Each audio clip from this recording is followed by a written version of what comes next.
program to bring you this important message. Yo, it's Remember the Show. Slick with the flows, where the sparring can go. Who's gonna be on, man, you never will know. Guess you better tune in, cause we live from Chicago.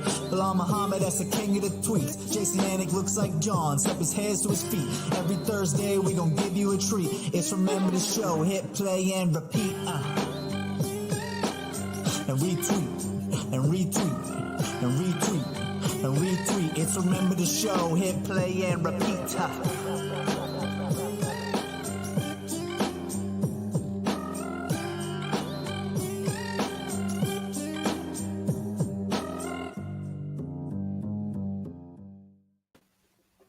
What's up, everybody? Thanks for being with us. It is episode 54, Remember the Show.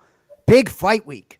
I'm Jason Anik, joined as always by the fudging man, UFC's fifth-ranked welterweight, Belal. Remember the name Muhammad. Ditched us last week for a hard training session Thursday night. Good to see you, brother. What's up, my brother? How you guys doing? Hey, doing good, man. A little different. I'm in my office tonight, which is nice. I don't have to worry about the kids upstairs, so we're all systems go on UFC 271. Show people the stone. Show them. Let's sell them. Yeah, that's the business here. Slimstone USA. We'll be shot. That's the business here. Slimstone USA, baby. You can hit us up on Instagram. We'll get to that a little, and once we get our shit together for real with this business, we might reach out to the MMA community. But anyway, dude, so obviously we always have a big weekend ahead, but we're going to look back. Unfortunately, your boy Jack Hermansson couldn't get it done against another one of your boys, Sean Strickland, right? He trains with Nixick. He's got to be close to. But anyway, Strickland did what he had to do, certainly prioritized the win. Some interesting thoughts about that. What were your thoughts on that main event last Saturday night? I feel like Jack, I don't know what his game plan was. I don't think that he really committed to any of the takedowns. He went for a couple, maybe two or three, but like I think that was his key to victory, was to take him down, get him down. We saw like Usman take Strickland down before and to control him on the ground a little bit. And I think that's Jack's game, is take you down. But I don't think he really committed to any of the takedowns. He was like nervous a little bit. He was just getting jabbed the whole night. Strickland, on the head, I mean, he fought a smart fight, but for all the talk of I want to kill somebody in the cage and I want to murder somebody and I want to be the first guy to do it, like, you fought very smart. I know he has the excuse of I let it get to me, this and this. But if you're this big of a psycho, like, how are you going to let suits get to you? How are you going to let nerves get to you, right? Or is this all an act? But, he fought smart. He did the right thing to do. He did, like, I don't think it was as one-sided as everybody said it was. I agree. I thought it was pretty close. I didn't watch it because I was in Mexico. Then I got back, and then I watched it again, and I was like, why is everybody saying it was a terrible judges and things like that? I thought it was pretty close. I thought it was maybe 3-2 on my scorecards. Yeah, and Kenny Florian was talking about how, Hermansson still can be a little dangerous, and how some of what Strickland was doing, some of the criticism he thinks was maybe, I don't know, and Cody, you can, correct me if I'm wrong. You were there too, but Kenny was really talking about how some of what Strickland did really was smart, and there could have been some dangerous maneuvers had he sort of been a little more aggressive, because Jack Hermansson, like you said, really didn't get it done, but had Strickland made some mistakes, he could have. And, as you got to get that W, as you do.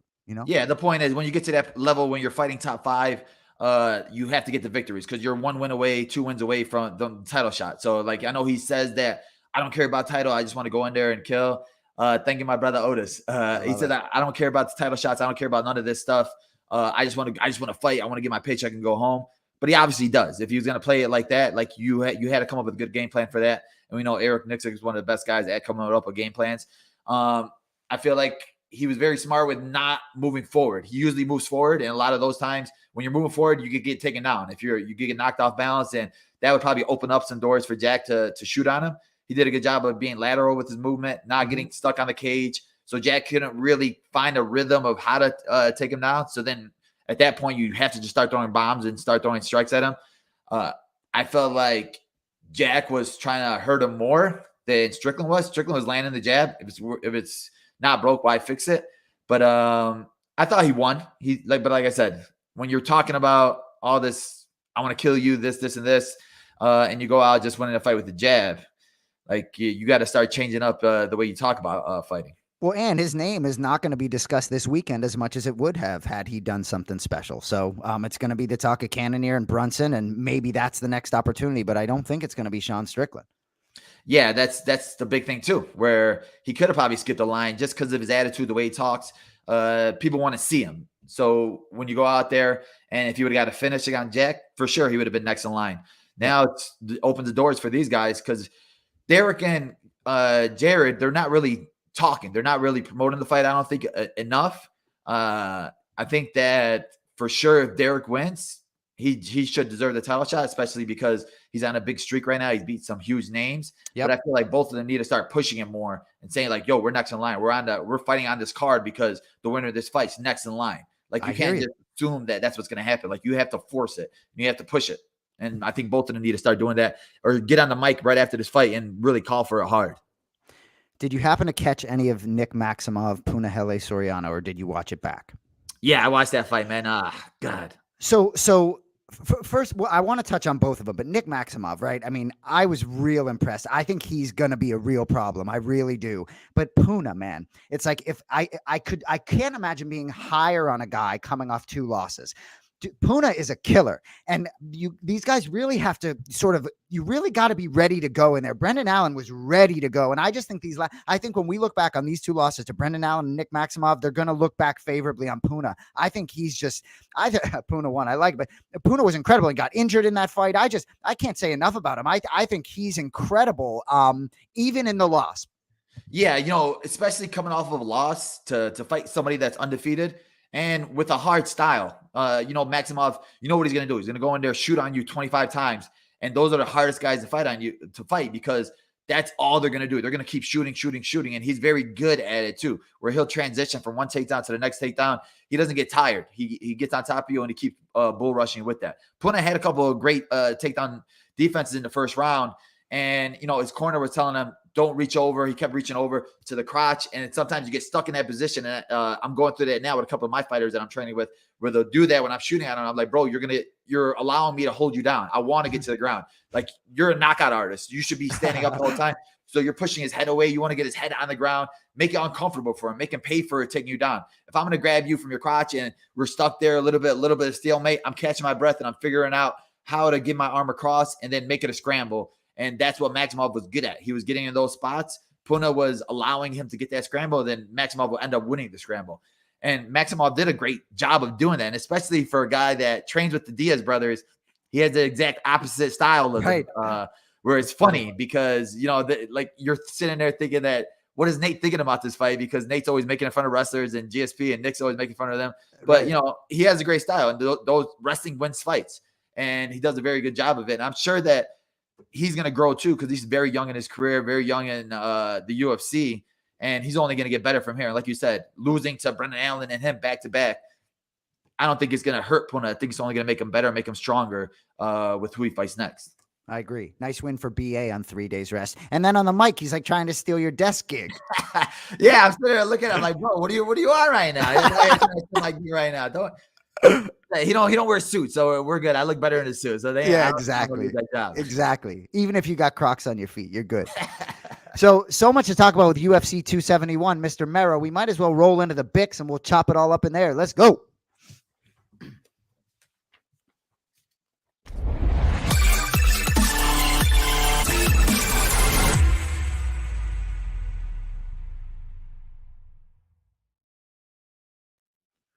So much to talk about with this card. We might as well just get into it. If these guys hop on and interrupt, great. UFC 271, Houston, Texas. Israel Adesanya, Robert Whittaker. Wow. So let's start with the featured bout, what could be a main event. Brunson, we were just talking about it. Brunson, Cannonier. So, Jared Cannonier minus 160. Derek Brunson, a couple stars there. Is that for the blonde Brunson? Plus 140. Huge implications here. Vegas obviously slightly toward Cannonier. I really still think there's a great chance the winner of this fight, gets a championship opportunity. Certainly there could be 3. If Whittaker beats Adesanya, I understand there could be a 3rd. Stars mean former Remember the Show contestant. I like that, Cody. I like that. So anyway, Brunson won 5 in a row since losing to Adesanya, November of 18. Certainly would, he wins this fight, get another crack at the champ. I mean, can't imagine anything better. Cannonier won 4 of 5. His last loss, interestingly enough, was to Whittaker back in October of 2020. He bounced back with a unanimous decision win over Kelvin Gastelum in August of last year. What a fight. Who do you got in the featured bout? Yeah, this is a big fight. Big big for both these guys, but I think bigger for Derek because I think he's putting too much pressure on himself now, bringing up retirement talk. When you start bringing that up and saying that I'm going to fight 2 more times no matter what, that puts a timeline on it. And I don't like when fighters do that because that tells me that you're thinking about it. And when you start thinking about it, that maybe some of the days during this camp, you're like, you know what? I don't want to get up. I don't want to push it. Like, I'm starving. I'm hungry. I'm waking up every day and I'm going out there. I'm training no matter what. I'm not thinking about anything else but my next fight. And I'm not thinking ahead. If he's sitting there thinking ahead about retirement, it makes an issue for me. But stylistically, I like this matchup for Derek because he's another guy like we were talking about Maksimov, where he's going to try to take you down no matter what. And we saw against Darren Till, we saw his last 4 or 5 fights. He's really brought out his wrestling. When he was having that little slump, he was starting to fall in love with his striking, and he wanted to bang it out with everybody and look for the knockout. Now he's starting to trust his wrestling, go back to his wrestling, and he's a guy that took down Yo Romero like 3 times when they fought each other, or 4 times. And he was like the first guy to ever do it. And I was sitting there looking at him like, your wrestling has to be that good if you're going to take down an Olympic silver medalist like Yo Romero. And I think he has the best wrestling in the division. And a guy like Jared, who we've seen get taken down and controlled on the ground before by like Glover Teixeira with single legs, it tells me that Derek is going to be able to take him down. And I think that if Derek takes him down, he'll be able to control him. And I think that Derek could pull this one out. So also on the Anik and Florian podcast, I believe Florian, and I forget his name, but a great guy picking as well on the podcast. All 3 of you guys on the underdog. It's fascinating to me there. This line, I would think it'd be close to a pick 'em fight. We will see what happens. Love it. So co-main event, Black Beast in his hometown of Houston. Brian Petrie was making the picks on the podcast. Thank you, Mr. Mero. So Derek Lewis, Black Beast. Last time he fought in his hometown, knocked out by Cyril Gane. Looks for a different result Saturday night against Tuivasa. So Black Beast knocked out Chris Daukaus in the first round just 8 short weeks ago, believe it or not. What's that? Yeah. So Tuivasa won 4 in a row. Last 2 resulting in performance of the night bonuses. He's the underdog here. I'm excited for this one. Who do you like in the big boy fight, sir? This is one of those fights they're both gonna bang it out. Man, both and 2 of the like most likable guys that I've ever met. Like, they're both just like so nice. I fought in Australia, my first card in Australia, and it was tied to Tuivasa's debut, and he was like the nicest guy ever. We went out with my family. We were out eating dinner after the fights. We won, and like some guy came to the table with shots, and we were like, "Oh, we don't drink." And we're like, "Oh, well, this guy bought it for you." We looked over; it was tied to Tuivasa, and I like never even met him. And he's like, "Yeah, congrats on the fight." And I said, "Oh, thanks, bro. I don't drink." And he said, "You don't drink? What do you want, milkshakes?" And I was like, if you're gonna give it to us, we'll take it. But like, he was the nicest guy ever. Yeah, he's got the sweet tooth. Milkshake be fine for Mr. Muhammad. Yeah, especially after a fight. Right. But stylistically, I like both these guys. I think that Ty, his striking is a lot more crisper than Derek's, but I think that Derek has a little bit more power than Ty. But I think that Ty is gonna be more faster. He's gonna be a lot faster with it. He's gonna use his kicks a little bit more, uses this a little bit more, and I think I'm going to go with Ty here. I'm going to go with the underdog here. I don't think that it's going to go to decision. I think it's definitely going to end before the 3 rounds. And I think that one of these guys is going to sleep. Going with the road dog. I like it. So we could talk about the main event all night. So Israel Adesanya just got paid, just got Rogan. There he is. Looking terrific. Beneil Dariush, what's up, man? What's up, brother? Just got done with some medicals, man. They dilated my eyes, and I'm like seeing 2 of everything. It's a pain in the ass. Are you seeing right now? Because there's some game shows here with a couple of pictures that you have to look at. See faces and everything, but like reading, for example, our names at the bottom of it's a little bit of a struggle, but I think I'll be fine. It's all good. We had Vittori on here before, and Vittori won it. So you got to keep up with these guys. Oh, and Giga was on here before. Giga won it too. So we had two of your teammates on there that both killed it. All right, this sounds dangerous. All right, if those 2 win, I'm probably gonna lose because I feel like I'm the polar opposite of Marvin. Well, if you have trouble reading the fine print tonight, it doesn't matter. As long as 16 days from tonight, you're on the right side that night. I think that's a little more important, wouldn't you say? There you go. Exactly. How's camp going along? Leading up, like you said, you got medicals. These are like the last hard weeks probably for you. Yeah. I like to spar pretty much into next week. My last sparring will be like maybe a week out, 8 days out. And then I wouldn't say chill. I still don't chill, but just kind of go through the weight cut. But right now, it's definitely hard training. It's a good time. I mean, I know your gym is one of the best gyms in the world. Like, did you bring in anybody special for Islam? Not really. We had some Greco guys that come and go, but they come and go. It's nothing different. So they stopped by for a little bit, and that's about it. I mean, I got some good wrestlers that I work with, and striking. Obviously, we got a lot of strikers, so it's been kind of the usual. When you're looking at the way the division landscape is, obviously the winner of your matchup, I feel like deserves a title shot. I feel like you deserved it already before this fight. But when you look at Charles Oliveira, I feel like you match up better with him than Islam does. Like when you look at Charles, like you see the openings where you think that you could exploit. I think I do match up better because when it comes to pressure striking, he's one of those guys where he likes to pressure strike, throws kicks, knees, and that's very similar to our style in our gym. So for me, it's nothing new, nothing I haven't seen before, and he's very aggressive. And then also with the jiu-jitsu, he definitely has beautiful jiu-jitsu, but again, nothing I haven't seen before. I have guys like Naaman Gracie, my jiu-jitsu coach, Homo Bahal.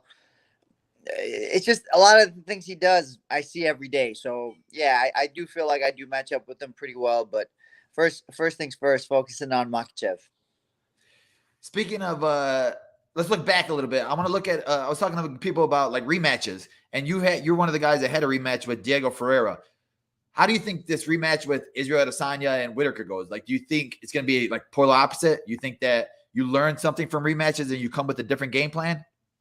It's hard to say, man. I mean, I like both guys. I like Whittaker a lot because he's a family man, and that's something I want to be more of. I want to be a better family man. So somebody I'm definitely. So I am a little bit biased towards him, but it's hard to see Adesanya losing right now. He's in such a good spot.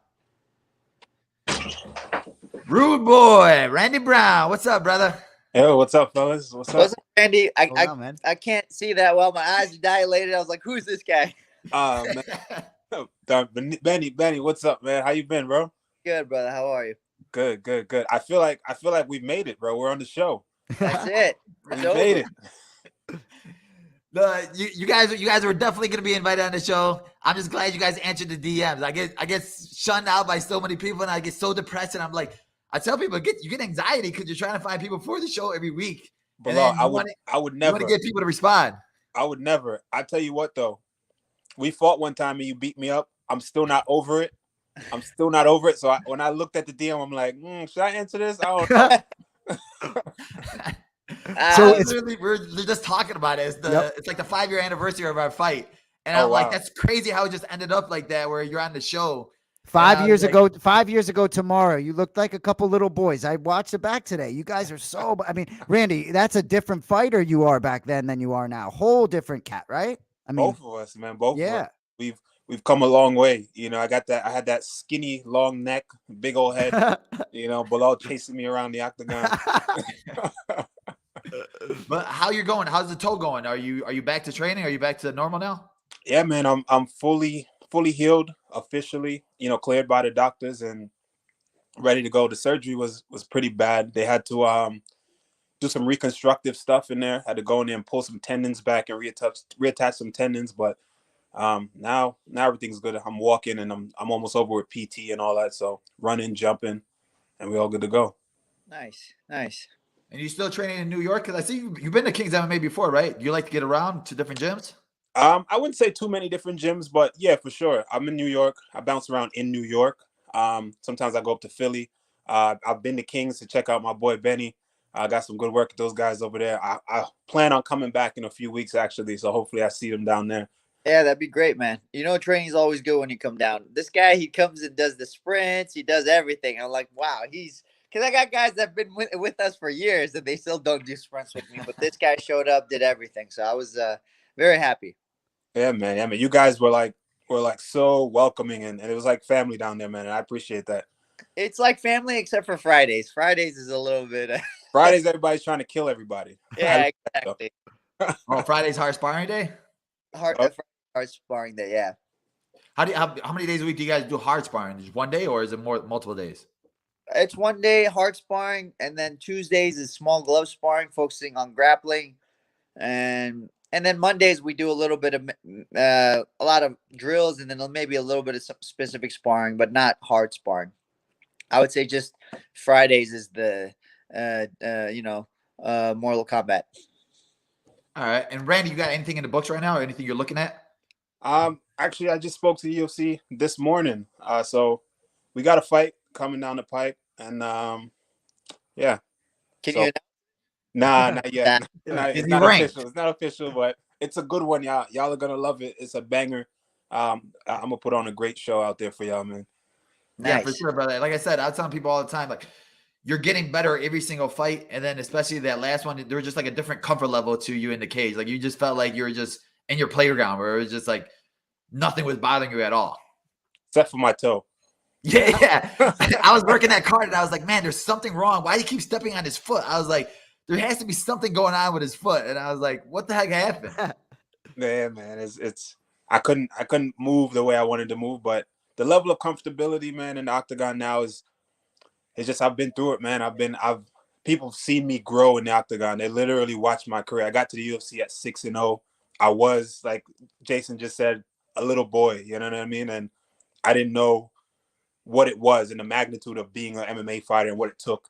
And I had to learn while I was here, you know what I mean? And I've seen a lot of guys get there. They didn't make it, but I'm still here and I'm still doing it. I'm still evolving. And when I say that I'm learning on the job, I truly mean that, man. I'm not just saying it because it sounds good. Like, I'm getting better every time for real, you know? So I'm just excited and blessed and just happy to be out here doing what I love, man, and continue to grow. I'm having fun with it. Love it. Speaking of fun, that's got to be. It's very similar to me. I was 6-0, and I think I had like 12 minutes of cage time before I went into the UFC. Really? Yeah, because I couldn't get like tough opponents, so I kept getting like these 0-4, 1-3 guys, and what can I do? I had to fight, and then one day I got a short notice to fight Charlie Brenneman, and that was it. I was in the UFC, and that fight ended up lasting only a minute and a half as well. So it wasn't like, learning on the job is the best way to put it. Charlie Brenneman. Whenever I think about him, I think of him against Anthony Johnson. Now that I know he fought you, I'm like, dude, he probably had the hardest lineup ever in the freaking UFC. Yeah, and he was tough. I think he just never really evolved. If he evolved, he would have been fine because he was doing fine for a long time.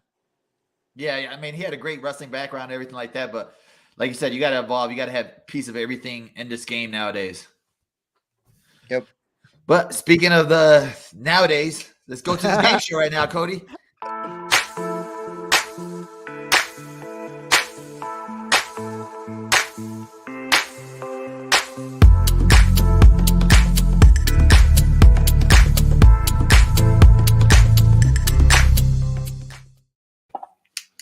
Welcome to Bilal's game show. Pretty simple. So if you know the answer, shout bully. This is the only thing you got to remember. Shout bully for the buzzer. Wrong answer, points your opponent. You get the answer correct, obviously. You get the points. Most points wins. Please shout bully. So you know the answer, you say bully.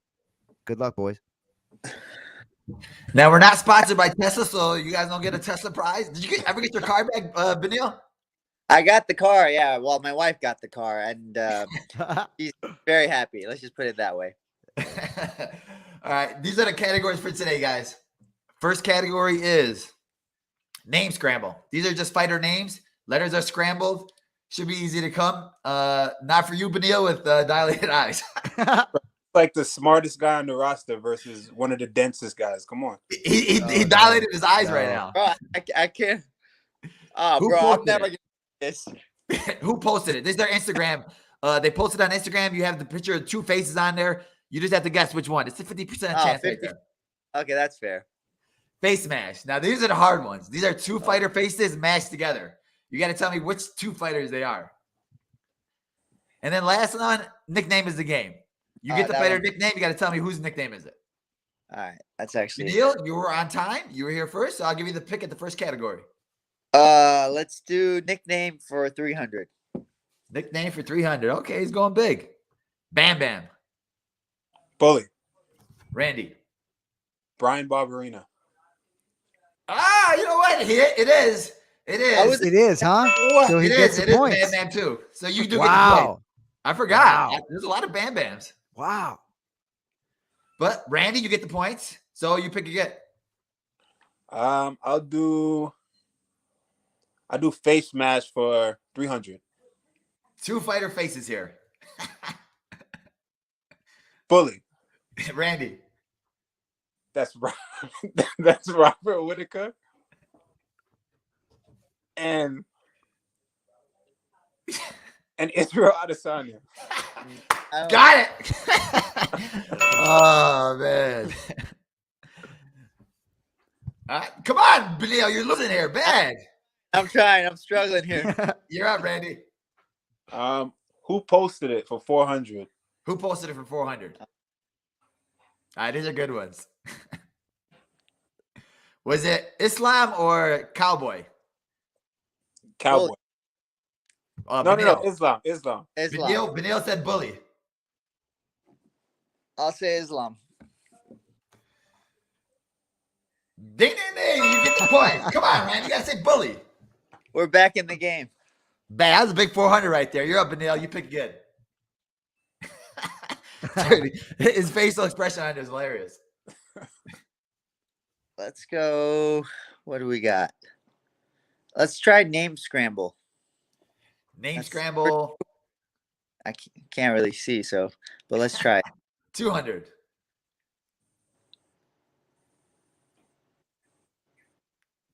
Bully. Jared Cannonier. Come on, Randy. Get the point. You can't even see. I think it actually helps me. Just get that Charles Oliveira vision. It just comes together. You're up, Beneil. You're back in the game. Let's go. Nickname for 400. Nickname 400. Razor. Bully. Randy. Rob McCullough. That's the dude that wrestles in the heavyweight division. Another one. Correct. Yeah, two. He's Curtis Blades. Curtis Razor Blades. Come on, Beneil. You gotta let him answer wrong first.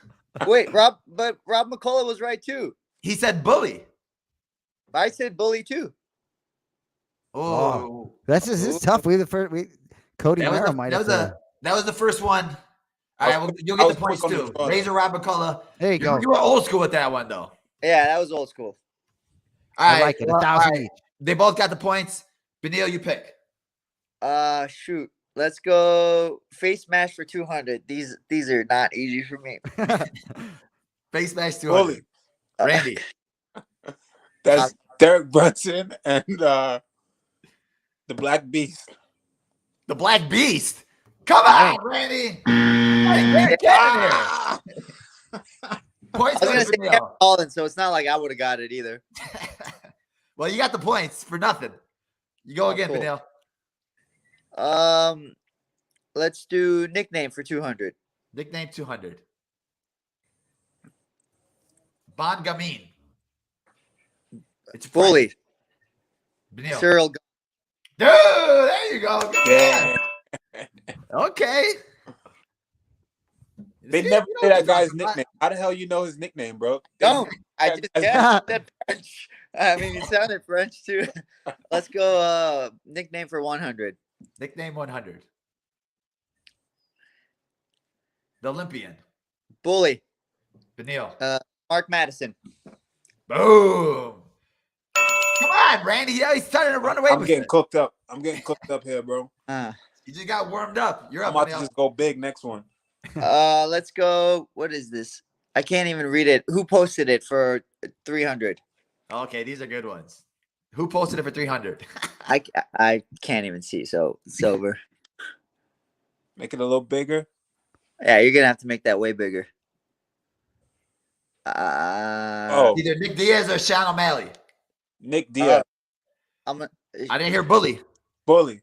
Randy? Nick Diaz. Nick Diaz and Snoop.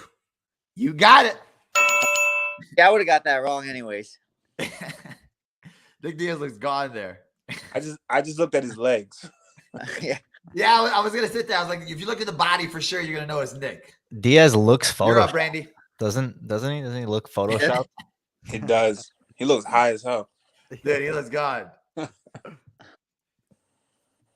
You pick again, Randy. All right. I'm gonna take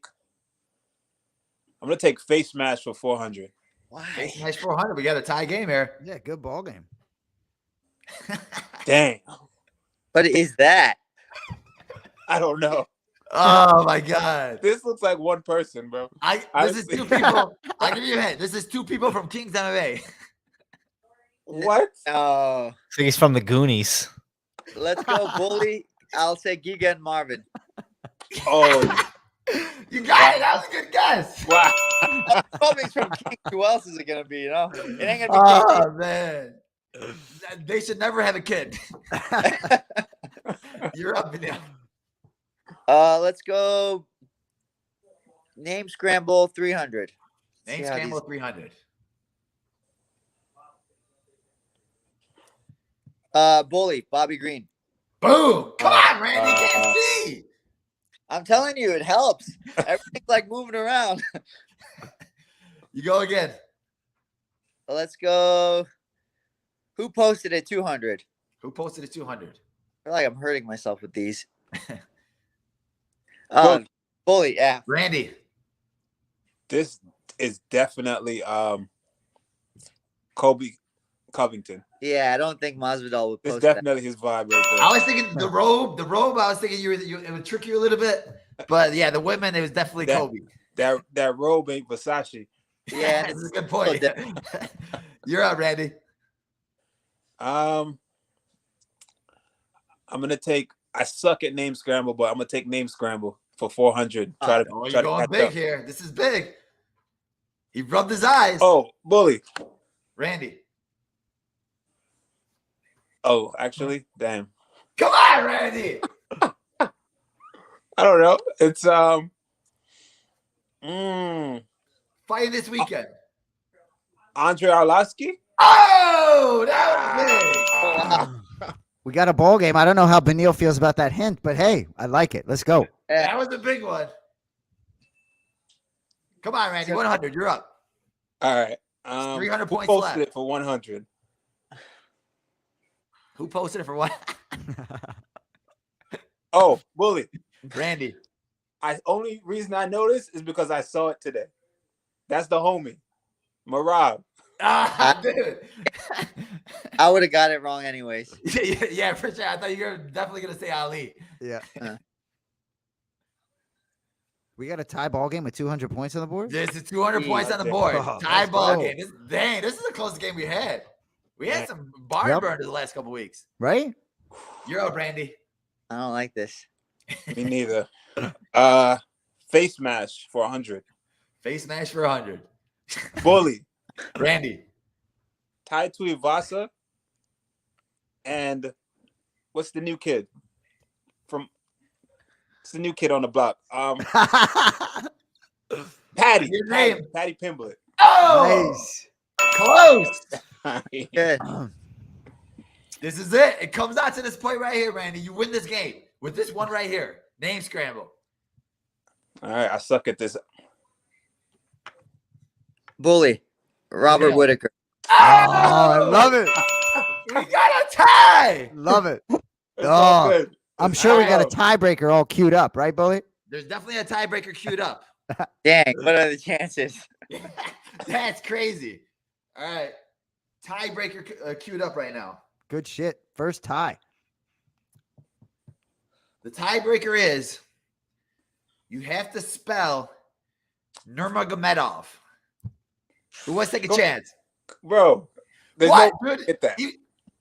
There's like 10 of them in the UFC. You should at least know how to spell their name right now. Nah, bro. I'm out of here. Come on. Yeah, All right, whoever gets the closest. I bow gracefully, and I'll give it to my boy Benny. Benny's the champ. Let's see. Normaguvod.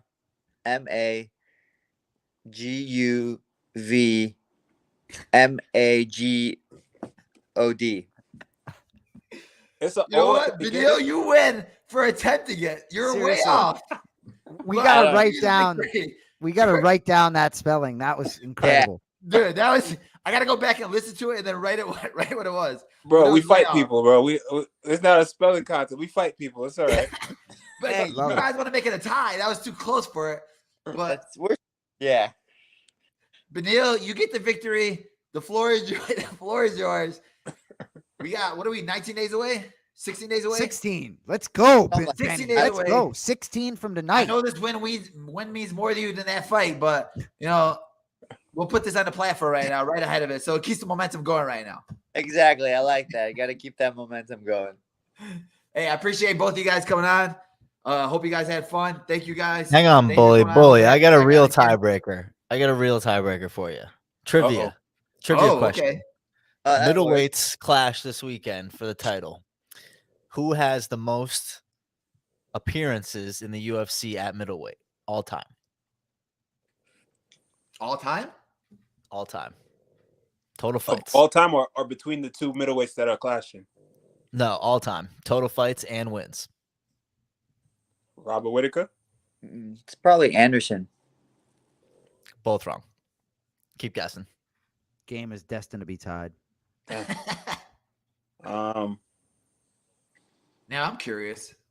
what is it? Michael Bisping. What am I thinking? Oh, yeah, it is Bisping. Oh, it's Bisping. Hey, so the Number- rightful winner again. There you Yeah, go. It's like he had 2 knockouts in one fight. Yeah. More like two sweet decisions. Time to the Even show. with 2 dilated eyes, the word everything was against you, and you still came out on top. Hey, and he picked Michael Bisping at the end with both dilated eyes. Yeah, Full right. circle. That tells you something. That's good. That's a good point. Hey, appreciate both of you guys. Thank you, brother. Thank you, guys. Much love. Thank you, guys. Hope to see you soon, Randy. Peace Take out, care, guys. gentlemen. Thank you, Yes, guys. We'll be rooting for you, Bye-bye. Benny. 2 weeks. Let's go. Thanks, brother. Thank you. You got it, Bye-bye. man. Peace, guys. Man, Oh, hey. shit. That was fun. Good game. dude, it came out to the wire, and I thought Randy was gonna run away. I was like, oh, he got dilated eyes. There's no way Beneil's gonna be in this game. Dude, I got to be honest. I'm still a big fan. It's so cool for me sitting here with all three of you guys just rapping. And what an enormous fight for Beneil Dariush. 16 nights from tonight, just chilling in his house. I mean, that's a big fight, man. Yeah, man. Honestly, that's the fight I'm most excited for out of all these fights that have been booked. I agree. I'm sitting there like, man, they need to start talking about that more, because I know everybody thinks that Islam is the next coming to Khabib, but like stylistically, Beneil is so good on the ground. His stand-up is so good. He has knockout power. He has grappling. I was watching this fight against Diego Ferreira on the treadmill because I just like loving their scrambles and stuff like that. And like, he's not afraid of bang too. He'll stand in there, take a punch to give a punch. And stylistically, I think that he's one of the most difficult styles to fight in that division right now. Islam, his grappling is up there. His striking is not bad as well too, but Beneil's a dog, and like he's been through it. Yeah. Well, it reminds me a little bit of just the gift of that fight of this weekend getting Brunson Cannonier. It's like and it's the same thing with you and Luque. It's like when you get these two guys in the top 5 that are a fight away from it. I mean, it's that nothing better for me than that.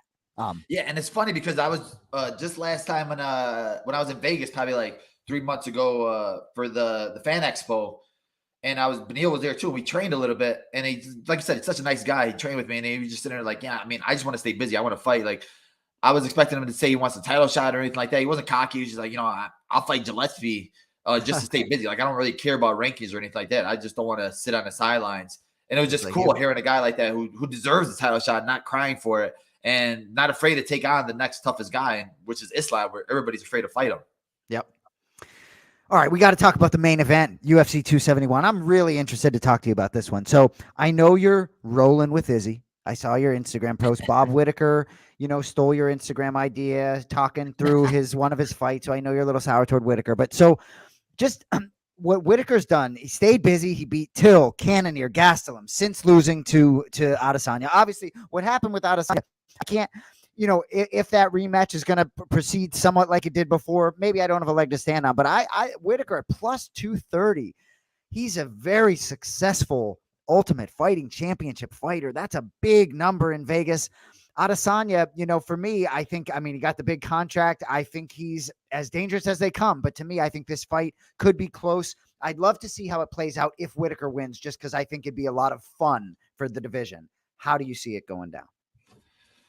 Yeah, this is one of those fights you could talk about for days. And talking about it after that first fight, everybody's going to look at it and think that, yeah, Adesanya is going to walk through him again. But like I said, when I talk about rematches and I talk about fighters and earning rematches, Whittaker earned his rematch. Whittaker didn't just get a immediate rematch where you look at it, and fighting rematches are different. It's not like in NBA and basketball and football, you're going to get another game next week. In basketball, there's best of 7 series in the playoffs. In NHL and baseball, there's best of 7 series. There's best of 5 series. So you're going to get that one right back. If you have a bad day, you're going to get it right back the next day. If you have a bad game, you wake up, you don't feel like playing. It's all right. Well, it's cool. You don't get upset. For us, every single fight's a Super Bowl. Every single fight is like every team that makes it in the NFL, that when you make it to Super Bowl, you don't know if you're going to make it there again. And they had that feeling. And that for fighters, every one of our fights has that feeling too, because you need that day. Like you train 8 weeks, 10 weeks. You did all the dieting. You did all the nutrition. You did all the weight training. You did all the cardio, all the wrestling, the jiu-jitsu, the striking. You're doing all of this for 8 straight weeks. But it doesn't matter unless it all connects on that one day. And that one day, you could have a different mindset. You could wake up, a little thing that could stress you out, and it'll mess up your whole mindset for the whole fight. And people just don't understand that you have to be perfect. And for guys like Khabib, who've done it for so much, for 30 fights, and he's undefeated, that's why he's a GOAT status, because you have to be perfect for every single one of those fights. You can't make a mistake. You can't zig when you could have zag. I posted today where I'm looking at it, and I was thinking of fights where guys made one wrong mistake. And I'm looking at Weidman when he was on top of the world. He beat Anderson Silva twice. He knocked out Machida. He knocked out Vitor Belfort. And then he fights Luke Rockhold, and he throws a spinning back kick, who he never throws in his life. And then he falls to the ground, and all of a sudden, Rockhold ends up on mount and starts elbowing him in the face. And then that changed the whole trajectory of the fight and maybe his career. Yep. Because he made one wrong move.